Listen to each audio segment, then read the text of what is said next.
Oui, monsieur le journaliste, merci pour l'opportunité de la parole. Je pense que ce que nous attendons du nouveau gouvernement, c'est qu'il puisse élaborer les politiques publiques, celles qui tiennent compte des besoins réels de la population.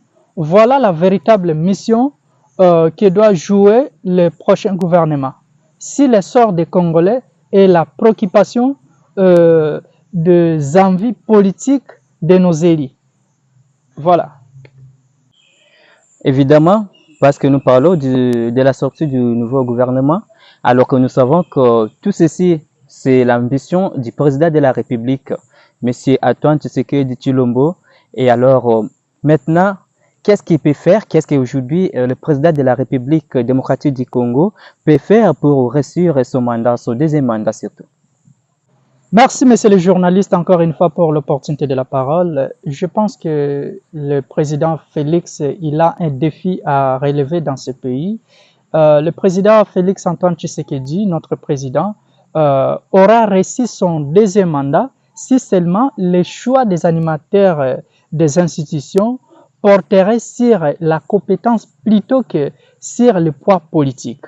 Parce qu'à l'heure actuelle, dans notre pays, la République démocratique du Congo, l'ère n'est plus à la littérature théorique, c'est-à-dire celle basée sur les définitions des concepts, sur les études diachroniques et synchroniques de la science. C'est-à-dire les Congolais ont besoin de l'intelligence pratique, celle des résultats pratiques, celle de la transformation. Félix est le seul à pouvoir s'imposer pour les choix des animateurs qui doivent changer les narratifs du pays.